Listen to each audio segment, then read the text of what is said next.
Es una de las batallas épicas de la Biblia. Un ejército de nómadas emerge del desierto y destruye las murallas de una ciudad fortificada. No mediante la fuerza, sino a través de la fe. La historia de cómo Josué luchó en la batalla de Jericó con trompetas se encuentra entre las historias más memorables y más controvertidas. Pero aquella no fue la única victoria de Josué. La Biblia relata que el ejército israelita avanzó hasta conquistar Canaán y asentarse en la tierra prometida. No hay duda de que los antiguos israelitas ocuparon la región que ahora llamamos Israel y los territorios palestinos. De hecho, sus exigencias territoriales aún causan graves conflictos en la zona. Pero, ¿empezó todo con la batalla de Jericó? Para contestar a esa pregunta, recurriremos a algunas de las últimas investigaciones arqueológicas y científicas y llegaremos a una conclusión sorprendente.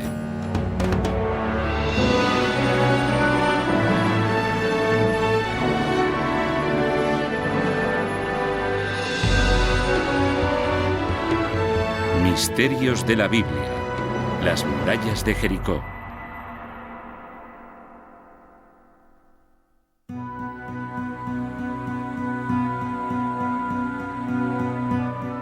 Oriente Próximo hace unos 3000 años. Una región que incluso entonces se enfrentaba a la violencia y a la guerra. En las montañas del noreste del Mar Muerto, un soldado se prepara para atacar. Es Josué, sucesor del gran líder Moisés y uno de los guerreros más famosos de la Biblia. Desde aquí, Josué mira al oeste a través del valle del Jordán hacia la tierra prometida. Aquí fue donde vivió su ancestro Abraham, y Josué cree que debe instalarse allí también. Pero hay un problema. La tierra ya está ocupada por los habitantes de la zona, los cananeos. Josué tendrá que luchar por ella. Aunque no está solo, lidera a unas 150 personas, hijos de esclavos hebreos que escaparon de Egipto. Estos han pasado 40 años caminando por el desierto, ahora se preparan para la guerra. Su primer objetivo será la fortaleza cananea de Jericó. Es un momento decisivo en la historia del antiguo Israel, según la estudiosa del Antiguo Testamento Rachel Havelock. Es una historia sobre los comienzos, los orígenes de una nación, y en muchos sentidos es en realidad la historia del nacimiento del antiguo Israel. Y la batalla de Jericó es solo el principio.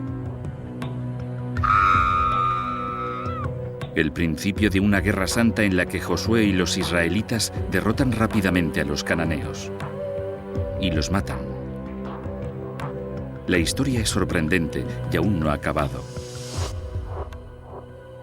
La guerra de Josué continúa hoy en día. Por un lado están los palestinos, que dicen ser descendientes de los cananeos, y por otro los israelíes, que dicen ser descendientes de los israelitas. Y los dos siguen intentando recuperar la misma tierra, así que lo que pasó hace 3000 años sigue ocurriendo en la actualidad. Pero si Josué mató a los habitantes de Canaán y ocupó su tierra, debió de dejar pruebas.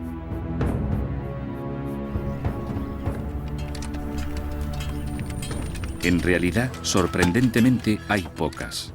No se han encontrado pruebas arqueológicas que confirmen la existencia de Josué. Solo tenemos la Biblia y el libro que lleva el nombre de Josué, pero se escribió alrededor del año 500 a.C. Más o menos 1000 años después de que Josué llevara a cabo aquella conquista. A pesar de aquello, muy pocos estudiosos afirman que la historia sea una invención. Muchos creen que podría estar basada en hechos reales. Como en la mayoría de estas historias, hay un poco de verdad en el fondo, sobre la que se construye todo lo demás. Saber qué hay de verdad detrás de la conquista de Canaán por Josué se ha convertido en uno de los mayores misterios de la historia antigua. Y la búsqueda de la respuesta es una historia de detectives de proporciones épicas. Ha intrigado a los estudiosos durante décadas. y ha atraído a muchos de ellos hasta aquí, el enclave donde tuvo lugar la primera batalla de Josué. Este es el Jericó moderno, una ciudad oasis en medio del valle del Jordán. El arqueólogo Bill Dever es un experto en la historia de la zona. Jericó es un emplazamiento único, el más importante al sur del mar de Galilea y el valle del Jordán. Su historia se debe a que hay una fuente de agua. La gente de Jericó sigue usando la fuente que proporciona ese agua. Cerca de la fuente hay algo que parece una colina pequeña, pero es algo muy diferente. Es un montículo de ocupación, donde los habitantes de la antigua Jericó fueron construyendo sus ciudades, unas encima de otras durante siglos. Quizá una de ellas fuera la Jericó de Josué. Entre los primeros arqueólogos que intentaron descubrirlo estaba John Garstang, un catedrático de la Universidad de Liverpool. Sus informes de campo originales han sido conservados por la encargada del museo, Felicity Cobbing. Estas fotografías se tomaron entre 1931 y 1936. Las fotografías de Garstang documentan un descubrimiento increíble.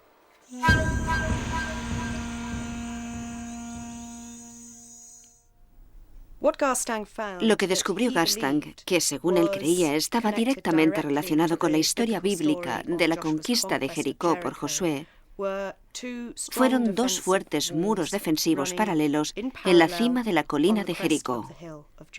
Ladrillos de barro muy profundos y, evidentemente, muy resistentes. Usando fragmentos de cerámica como pruebas, Garstang puso fecha a estos muros de ladrillo. Año 1400 a.C., exactamente la época en la que la Biblia sugiere que tuvo lugar la batalla de Jericó. Es más, los escribas que copiaron la historia afirman que la ciudad que atacó Josué estaba muy fortificada. Y eso fue lo que encontró Garstang. Descubrió que los muros de ladrillo se habían construido sobre antiguas fortificaciones de piedra. Aquí se ve algo típico de un sistema de fortificación de mediados de la Edad del Bronce. Un muro de contención que ayudaba a sostener los lados del montículo. El muro tenía al menos 4,5 metros de altura. En lo alto había una primera pared de ladrillos. Después, una pendiente empinada cubierta con cal. Y finalmente, el muro de ladrillos principal de 2 metros de grosor y al menos 4,5 metros de altura.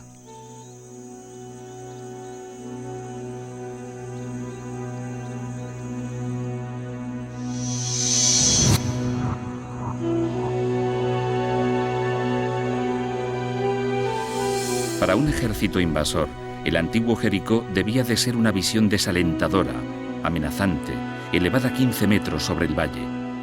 Parece que Garstang había descubierto aquí la ciudad que se describía en la Biblia.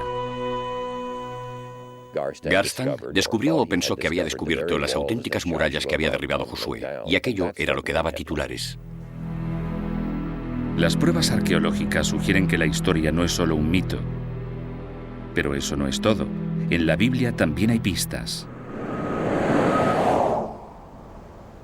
El libro de Josué contiene el relato creíble de una antigua batalla, según el arqueólogo e historiador militar Eric Klein. En cuanto a la historia, es totalmente plausible que Josué quisiera atacar Jericó. El hecho de que Jericó fuera un oasis lo convertía en un lugar extremadamente valioso, con provisiones de comida y bebida. Además, está de camino a las tierras altas centrales. Si quieres hacer esa ruta, tienes que atacar Jericó. No hay manera de evitarlo. Y no solo es verosímil el campo de batalla, sino también la forma en que Josué dirigió la batalla. Según el texto, Josué parece ser un líder militar excelente. Es un general muy bueno, lo compararía con Patton o Montgomery. Como esos generales en la Segunda Guerra Mundial, la historia relata que Josué basó su estrategia en un punto clave: la inteligencia militar. Según la Biblia, Josué envió espías israelitas a explorar la ciudad. Sus soldados se infiltraron con éxito en Jericó, pero entonces hicieron algo inesperado. Nuestros trabajadores espías van inmediatamente a una posada que lleva a una prostituta.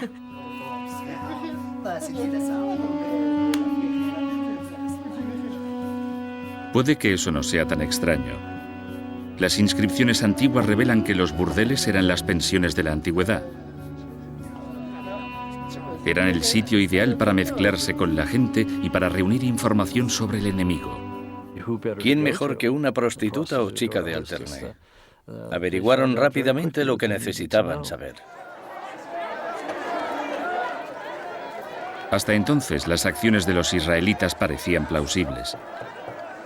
Jericó era un objetivo estratégico. Usar espías, una estrategia clásica. Pero, ¿y la gente que vieron los espías allí dentro? Por el tamaño de la antigua Jericó, probablemente había 1.200 habitantes, hombres, mujeres y niños que la historia llama cananeos. Nuevamente, la historia de la Biblia concuerda con los descubrimientos arqueológicos. Buscando en las afueras de Jericó, los excavadores encontraron algo extraordinario. Tumbas. Contenían esqueletos de 3.500 años, esqueletos cananeos enterrados con sus objetos funerarios, que unían a la gente de Jericó con un mundo más grande, en una verdadera cultura cananea, cuyas ciudades se extienden por lo que hoy es Siria, Líbano, Israel y Jordania. Pero según el arqueólogo Jonathan Tabb, se saben más cosas de los cananeos históricos de lo que dice la Biblia. Creo que mucha gente que se guía por la imagen bíblica ve a los cananeos como gente malvada. No lo eran. Eran gente muy urbana y sofisticada. Y lo sabemos por las joyas, el metal e incluso las ollas y sartenes de la vida diaria, que por lo general eran muy refinadas.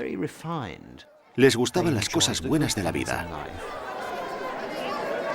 La arqueología ha revelado que los cananeos fueron los primeros en usar un alfabeto. Un sistema de 40 letras que reemplazó el viejo lenguaje de signos llamado cuneiforme. Y eso condujo a la escritura que usamos hoy. Los cananeos eran grandes comerciantes. Estaban influidos por otras civilizaciones tan lejanas como Grecia y Egipto. Algunas de las joyas son hermosísimas. Esta es interesante porque tiene forma de capullo de loto, lo que muestra una gran influencia egipcia. La historia omite estos detalles positivos. No es sorprendente. En la Biblia, los cananeos son los grandes enemigos de los israelitas. Los espías de Josué debieron de tener muchas cosas sobre las que informar. Pero como en muchas operaciones militares, su misión era arriesgada. La Biblia relata cómo el gobernador de Jericó se enteró de que la prostituta llamada Rahab cobijaba a los espías. El dirigente de Jericó intentaría encontrar a esos espías estuviesen donde estuviesen. ¿Por qué sabe o cree que están en casa de Rahab?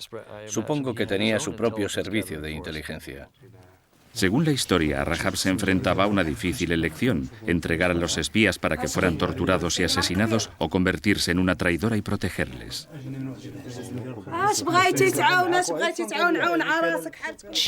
Les dijo a los espías que sabía que Israel conquistaría aquella tierra. Sabía que Dios les había prometido aquella tierra.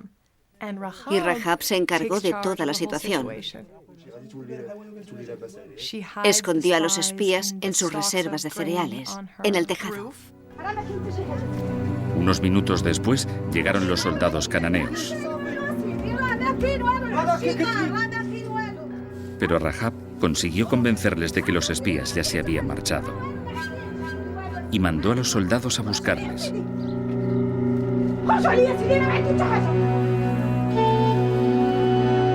Antes de ayudarles a escapar, Rahab les hizo prometer que la protegerían a ella y a su familia durante la batalla. Los espías accedieron y volvieron al campamento israelita. Hasta ese momento, la arqueología y la estrategia militar encajan muy bien con el relato de la batalla de la Biblia.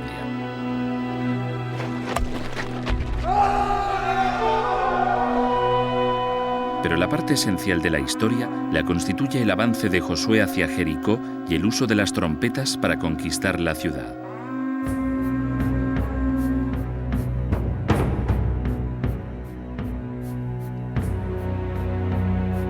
Según la Biblia, la primera táctica de Josué fue cruzar el río Jordán y establecer un puesto defensivo en Cisjordania, a menos de 2 kilómetros de su objetivo.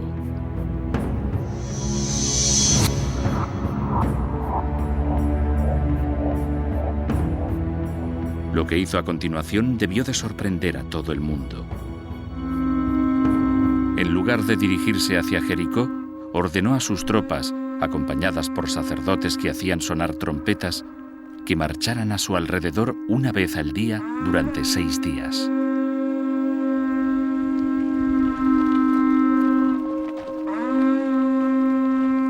Es una táctica extraña. Quizá aquí la realidad deja paso a la ficción, o quizá no. La historia narra cómo otros ejércitos usaron la misma estrategia. Sabemos que los romanos en algunas ocasiones se dirigían hacia la ciudad y después se alejaban de ella. Se acercaban y se alejaban, iban y venían para calmar a los habitantes y que tuvieran una falsa sensación de seguridad en la que no sabían qué iba a pasar. Marchar alrededor de Jericó podía tener sentido, pero el propósito de los instrumentos de acompañamiento sigue siendo un misterio. Salvo que haya una pista aquí, en esta sinagoga. La religión judía encuentra sus raíces en los primeros israelitas y las trompetas siguen figurando en sus rituales actuales. Pero no las trompetas modernas que conocemos, según el músico Alan Friedman. Este sería el tipo de trompeta que habrían usado los sacerdotes de Jericó. Es el cuerno de una cabra de montaña, también llamada carnero.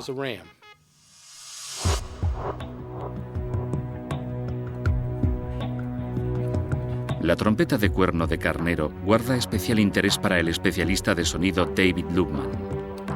Es un experto en el papel del sonido en las religiones antiguas y está especialmente interesado en la historia de Josué.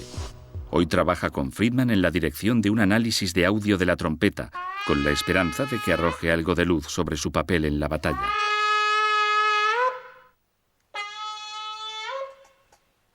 De vuelta en su laboratorio, Lubman analiza los resultados. Sabe muy bien que el sonido puede tener un uso militar.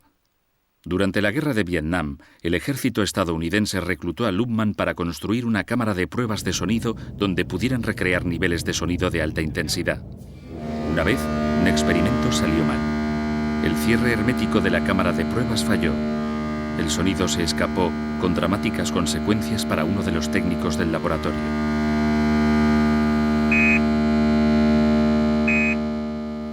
Uno de los técnicos, perfectamente sano y estable, al oír el sonido huyó, escapó aterrorizado y no volvió hasta muchas horas después. No quisimos decirle nada, pero de esa magnitud era el poder del sonido para asustar y sobrecoger a la gente. Quizá el sonido de la trompeta también tuviera un efecto psicológico. Es bastante intenso. Tenemos unos 93 o 94 decibelios de intensidad sonora a unos 3 metros de un cuerno. Si tuviésemos 7 cuernos, serían 93 más 8 decibelios y medio más fuerte. Es el nivel que se escucha en un concierto de rock. Podría ser que Josué hubiese usado la trompeta no como instrumento musical, sino como arma. Creo que el sonido juega un papel importante en el libro de Josué para crear una sensación de sorpresa y sobrecogimiento. Pero de acuerdo con la Biblia, Josué no solo se valió de las trompetas para crear sorpresa y sobrecogimiento. Un asedio así podía continuar durante años. Pero apenas una semana después del ataque de Josué, la batalla llegó a su punto álgido. El 7º día, los israelitas rodearon la ciudad, no una, sino 7 veces. Entonces los 40.000 soldados emitieron un ensordecedor grito de guerra. Pensemos en ello como alguien de dentro de Jericó. Llevamos una semana observando a esa gente y de repente empiezan a chillar. Gritan en el momento en el que tenemos que decirle a nuestra gente, cuidado, aquí vienen. No podemos oírnos ni decir nada. Los israelitas, por otra parte, sabían exactamente lo que estaban haciendo y no necesitaban hablar. Así que el escándalo debió de ser atronado. Es en este punto donde la Biblia hace su afirmación más espectacular.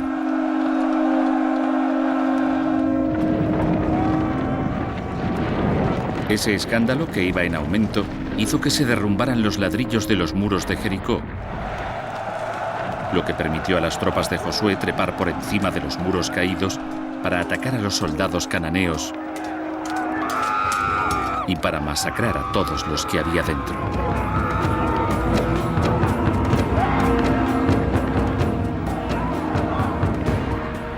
Aparte de Rahab y su familia, mataron a todos los habitantes de Jericó.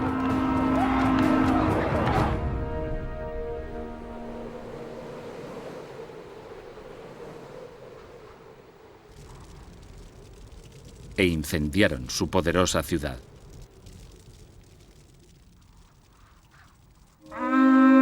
Pero aunque el sonido podría haber aterrorizado y confundido a los habitantes de Jericó, no pudo haber demolido sus murallas. ¿O sí?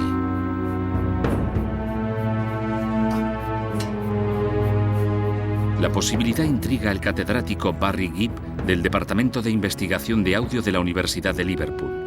Ayudado por su colega Gary Schiffer, examina el impacto físico del sonido sobre objetos sólidos.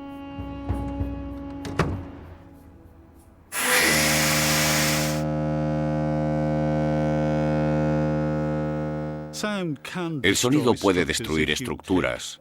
Si tomamos como premisa que el sonido es una presión es una fuerza y cualquier fuerza lo suficientemente grande mueve un cuerpo.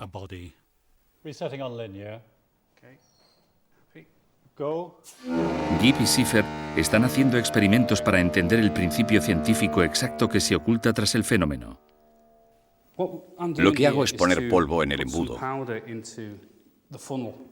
La idea de este sencillo experimento es ver si la energía del sonido puede hacer por sí sola que se mueva el polvo. Para el experimento usan un polvo muy fino, yeso, porque creen que si el sonido puede mover el polvo, también puede afectar a un objeto sólido. El nivel y el tono necesarios son producidos por una trompa gigante situada en la habitación contigua. Los dos científicos están en una sala de control remoto. Empieza el experimento. ¿Lo restauro para el lineal? Sí. ¿Te gusta la toma? Sí. Vale. Cuando la trompa no suena, el polvo descansa sobre el embudo. Cuando está encendida, sucede algo increíble. El polvo circula como si fuera un fluido.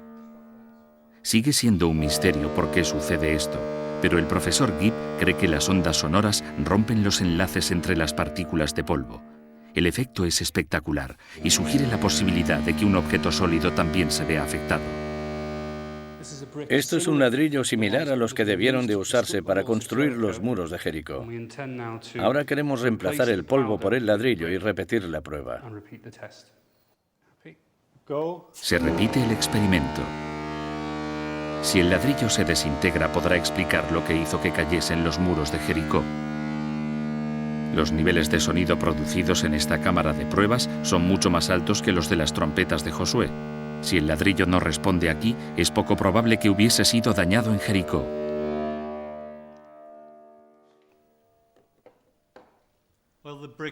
Bien, el ladrillo no ha sufrido alteraciones en este experimento preliminar. Las partículas de la superficie parecen no haberse movido.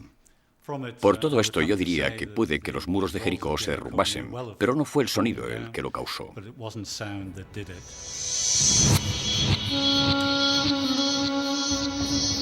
Claro que el hecho de que el ladrillo no se haya visto afectado por estas pruebas no significa que los muros de Jericó no cayeran, ni que la ciudad no se saqueara ni incendiara. Ni mucho menos. Tal y como revelaron las excavaciones de los años 30 de Garstang, los muros que Garstang pensó que estaban relacionados con la conquista de Josué mostraban claras señales de daños y destrucción, como se puede ver en algunas de sus fotografías. La arqueología también apoya otra de las afirmaciones de la Biblia, que Jericó fue incendiado. Probablemente lo más sensacional que descubrió fue la destrucción total a causa del fuego, de las murallas y puertas de la ciudad, de las tiendas y las residencias, pruebas realmente dramáticas de aquella destrucción. Ahora está claro que el sonido de las trompetas por sí solo no podría haber causado tal devastación. Aún así, muchos de los detalles encajan. Los documentos arqueológicos parecen concordar notablemente con el destino de Jericó que se describe en la Biblia. Pero si las trompetas no derrumbaron los muros de Jericó, ¿qué lo hizo? Quizás haya una pista al principio de la historia.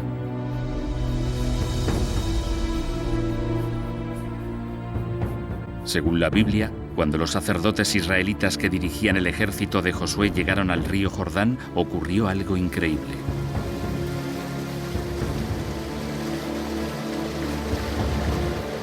El nivel del agua descendió.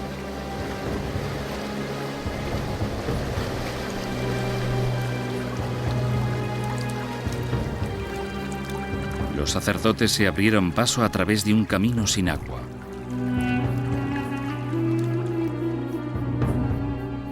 Fue un momento milagroso, pero no el único. El río Jordán también dejó de fluir en julio de 1927, y estas fotos de la época nos explican por qué.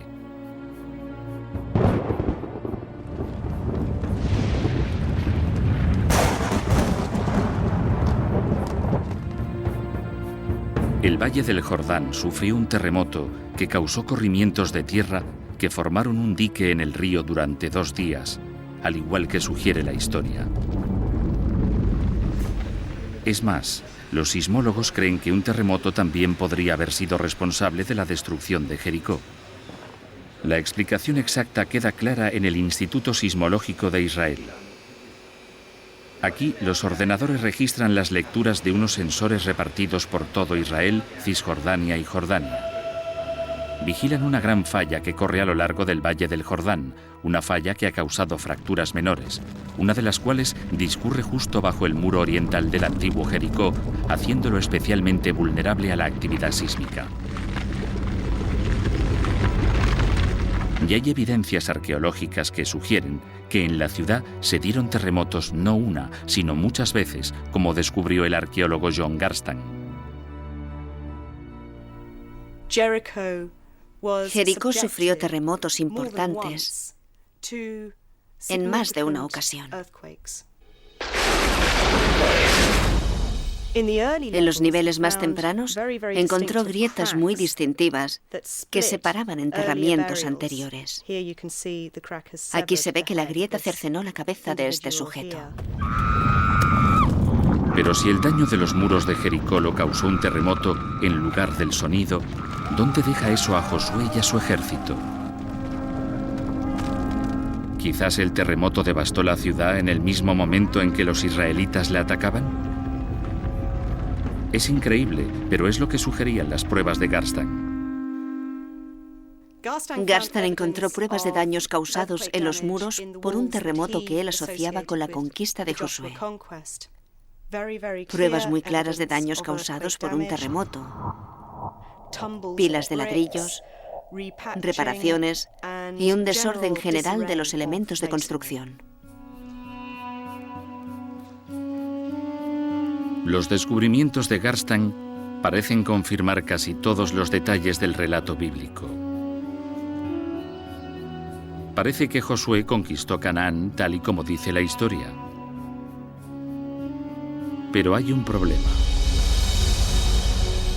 En los años 50, otra arqueóloga británica siguió a Garstang hasta Jericó, y fue entonces cuando empezaron los problemas. Dicha arqueóloga era la renombrada experta Kathleen Kenyon. Se interesó por Jericó cuando John Garstang le pidió que examinara sus descubrimientos. En 1952, Kenyon inició su propia excavación épica.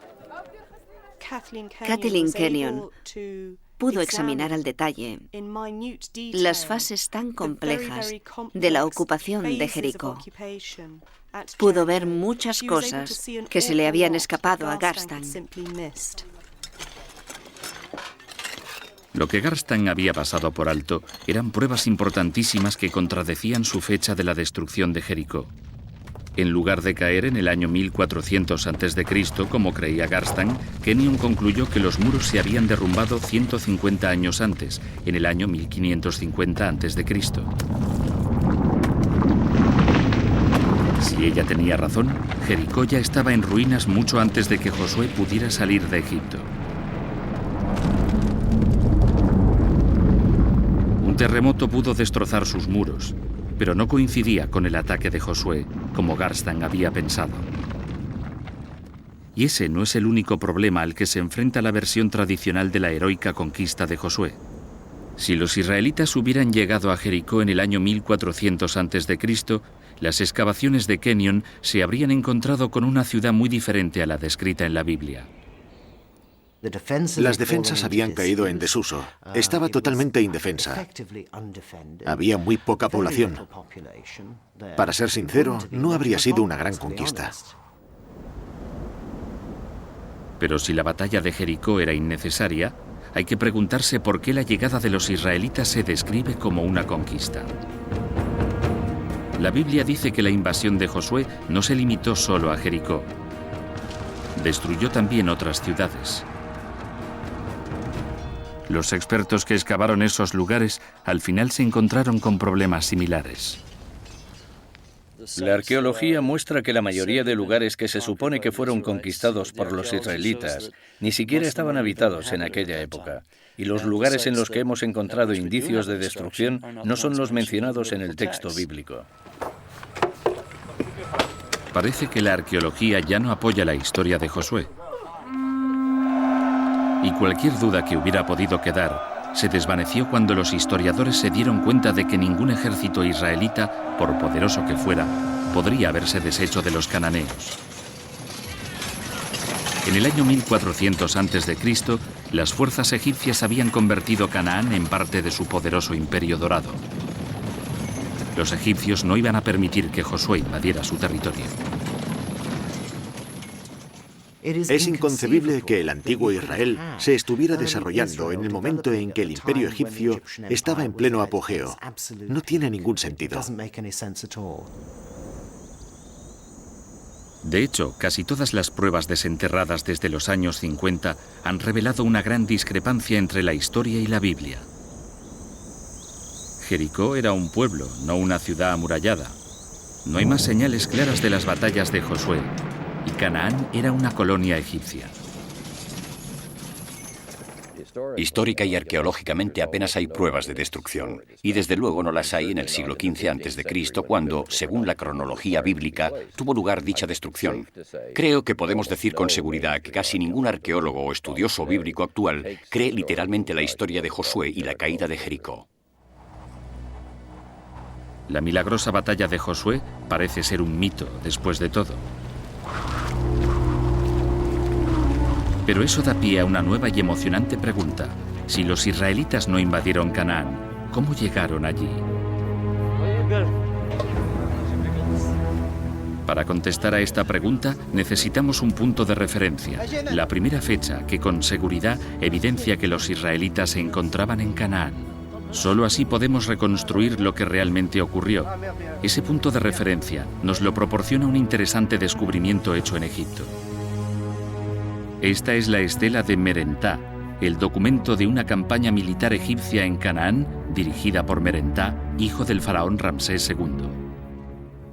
La estela de Merentá, también conocida como la estela de Israel, es la primera mención de Israel fuera de la Biblia. Creemos que data más o menos del año 1207 a.C. Si los israelitas vivían en Canaán en el año 1207 a.C., la conquista de Josué, de haber tenido lugar, debió de haber empezado algún tiempo antes. La pregunta es, ¿cuándo? No hemos encontrado pruebas de una conquista en el año 1400 a.C., la fecha tradicional. Sin embargo, hay pruebas significativas unos 150 años después.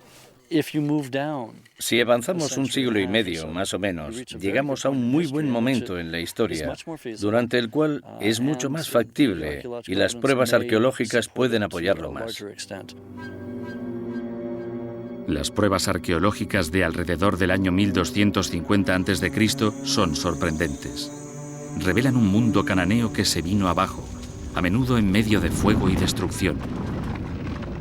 Al principio, los descubrimientos apoyaban la idea de que la conquista de Canaán había tenido lugar tal y como narra la historia, pero en una fecha diferente. Esas esperanzas pronto se desvanecieron cuando otras excavaciones en el resto del Mediterráneo oriental revelaron algo completamente inesperado. Fuera lo que destrozó la sociedad cananea, también golpeó a todas las civilizaciones de la región, y estaba ocurriendo algo más, algo mucho más dramático.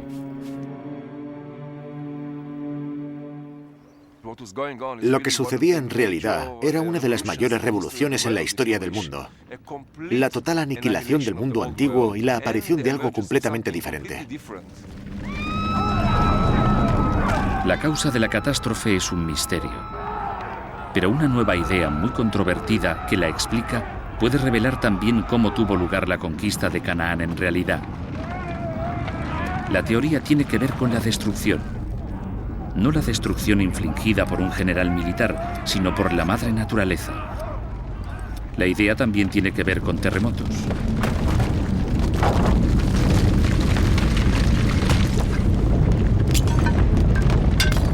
Pero con una gran diferencia respecto a los temblores que habían destruido las murallas de Jericó 300 años antes.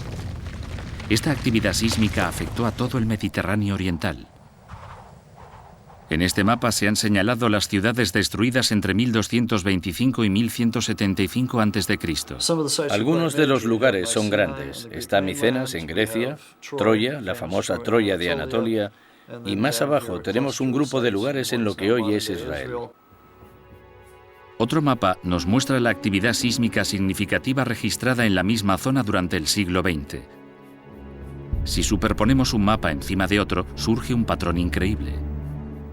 Prácticamente hay una relación de 1 a 1. Allá donde tenemos un grupo de antiguos asentamientos destruidos, tenemos un terremoto moderno de alta intensidad en la misma región.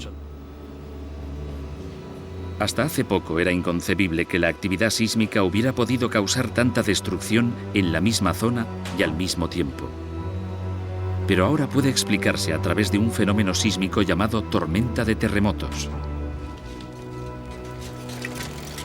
Durante el último siglo, los estudiosos que observaron la actividad sísmica en Turquía se dieron cuenta de que los terremotos avanzaban por la falla de Anatolia Norte. Solo durante los últimos 4 años, los temblores han causado 18.000 muertes y han dejado sin hogar a innumerables personas. Parece que si no hay un terremoto grande que libere toda la tensión de la falla inmediatamente, a veces hay un terremoto más pequeño que libera la tensión en una parte de la falla y pone presión en el siguiente segmento, que al final se deshará de ella, y así hay un alivio de la tensión a lo largo de la falla.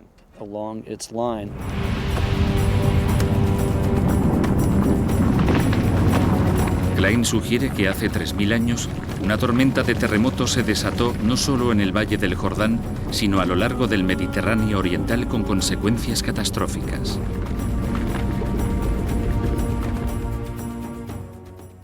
Creo que las rutas comerciales se cortaron. Al final iba a llegar una rebelión interna cuando la gente tuviera hambre y se acabaría con una caída del sistema en la que todo fracasaría.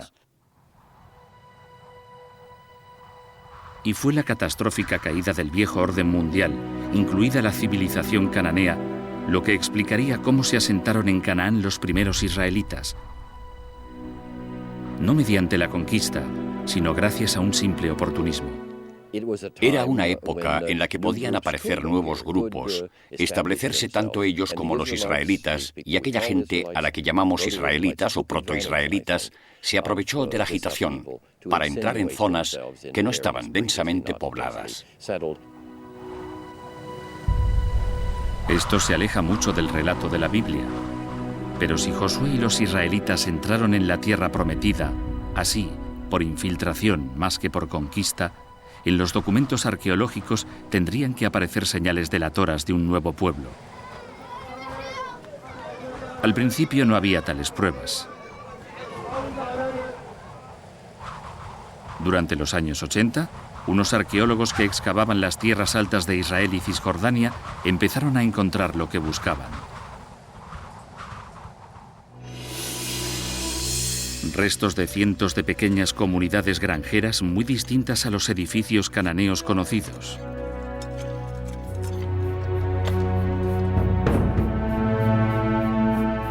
Entre los arqueólogos que las descubrieron se encontraba Israel Finkelstein. Nos llevó al pueblo de Isbet Sarta, 8 kilómetros al nordeste de Tel Aviv.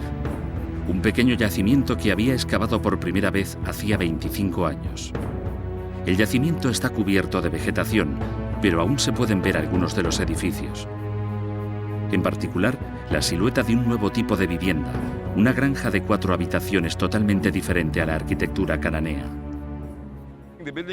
El edificio está aquí. Tiene un patio central en el medio y 2 pasillos a los lados. Estaba rodeado de silos para guardar cereales y había más edificios en las afueras. Las pruebas que sugieren la idea de que los nuevos habitantes eran israelitas y no cananeos se encuentran en su dieta. Durante el período que los arqueólogos llaman la primera edad del hierro, no había rastros de huesos de unos animales comunes en Canaán, pero prohibidos en la Torá, los cerdos. Vemos algo interesantísimo y nuevo en su comida, en sus prácticas culinarias. Esta gente de las tierras altas al principio del hierro no comía cerdo.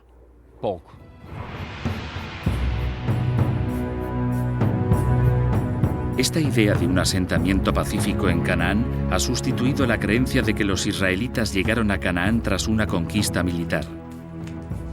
Pero como consecuencia de esta conclusión, los arqueólogos empezaron a ponderar una situación nueva y aún más notable. ¿Y si en realidad los antiguos israelitas no hubiesen llegado nunca a Canaán? ¿Y si siempre hubiesen vivido allí? Excavaciones posteriores en 4 habitaciones de las granjas sugieren que esta posibilidad es plausible.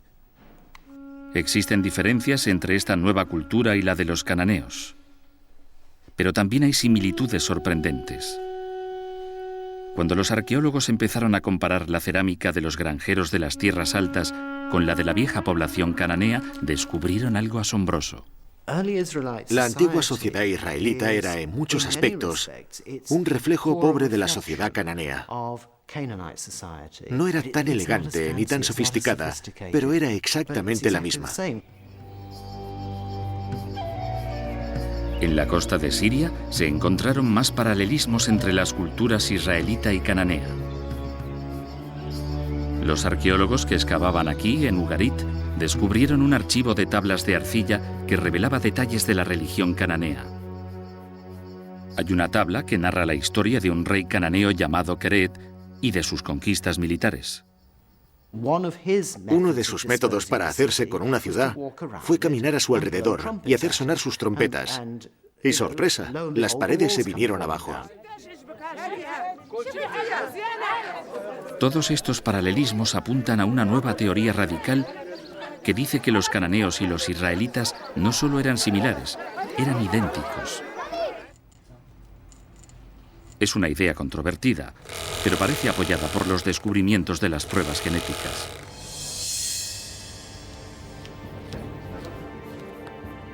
El antropólogo cultural Yossi Nagar ha estudiado antiguos esqueletos cananeos. Comparando su ADN con el ADN de la población actual de la región, ha llegado a la conclusión de que muchos de los judíos, árabes israelíes y palestinos actuales comparten una herencia racial común. Esto sugiere que sus ancestros, los israelitas y los cananeos, eran la misma gente.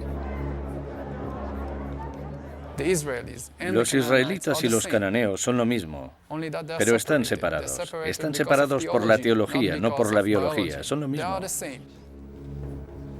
Si esta controvertida teoría gana aceptación, la historia que hay detrás de Josué y su conquista tendrá que revisarse completamente. Josué y su ejército israelita no llegaron a Jericó y mataron a los cananeos. Eran cananeos. No eran invasores militares, no asestaron un golpe a las grandes ciudades-estado de Canaán, ni aniquilaron a la población cananea. Me parece que la mayoría de nosotros cree que los israelitas eran cananeos, quizá granjeros y agricultores que fueron expulsados de sus tierras por sus señores cananeos. Eran gente que escapaba de las ciudades-estado cananeas que se derrumbaban, huían del servicio militar, de los impuestos, y encontraron un punto de apoyo en algún lugar de la frontera de las tierras altas escasamente ocupadas. Si esto fue lo que pasó, el origen del antiguo Israel no es lo que se describe en la Biblia. No hubo batallas milagrosas, no hubo conquistas militares, no hubo infiltración masiva. Solo un grupo de campesinos y nómadas cananeos que se asentaron en las colinas de lo que más tarde llamarían su tierra prometida. Pero si la historia de Josué y la batalla de Jericó son, en el fondo, producto de la imaginación de unos escribas judíos, ¿cómo supieron tantos detalles geográficos, militares e históricos? Una explicación podría ser que la llegada a Canaán fuera la experiencia no de todos los israelitas, sino de un reducido grupo de hebreos. A mi juicio, las historias las explicó un pequeño grupo que había cruzado el desierto. Entró en Canaán de un modo u otro y tuvo problemas con los cananeos. Y al escribir su historia siglos más tarde, la explicaron como si fuera la de todos los israelitas, pero en realidad, la mayoría de los israelitas nunca había estado en Egipto. Al escribir esta historia, sus autores la adornaron con otros elementos. Mitos cananeos como Keret, recuerdos dramáticos de muertes y destrucciones catastróficas y un conocimiento muy detallado del antiguo Jericó. Yo supongo que se inspirarían en varias tradiciones diferentes que tienen elementos en común. Las unieron. Se sabe que Jericó era un lugar de mucha actividad sísmica, así que los muros solían caerse. También pudo haber existido un personaje histórico, y podemos llamarlo Josué, o tendríamos que inventarnos a alguien con el mismo nombre. Si combinamos estos ingredientes, tenemos la historia de Josué y la captura de Jericó. Aquí, al fin, empezamos a percibir qué hay de verdad tras la historia de Josué y la batalla de Jericó. No es una historia real, sino muchas, entretejidas para dar un mensaje, no sobre la historia, sino sobre la libertad y la fe. Si miramos la historia con lupa e intentamos demostrar que todo lo que dice es históricamente cierto, creo que perdemos la perspectiva de lo que los autores bíblicos querían expresar, que era la liberación.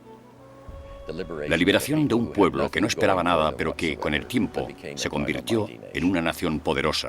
Y creo que la historia aún puede leerse así, metafóricamente, una historia sobre una nueva tierra, un nuevo comienzo, una nueva manera de ver el destino humano. Quizá este sea el legado y la tragedia de la batalla de Josué en Jericó. Que la liberación de un hombre significa la opresión de otro. Que la batalla ficticia se ha convertido en un conflicto real y terrible. 2500 años después de que los escritores la describieran, el derramamiento de sangre aún no ha terminado.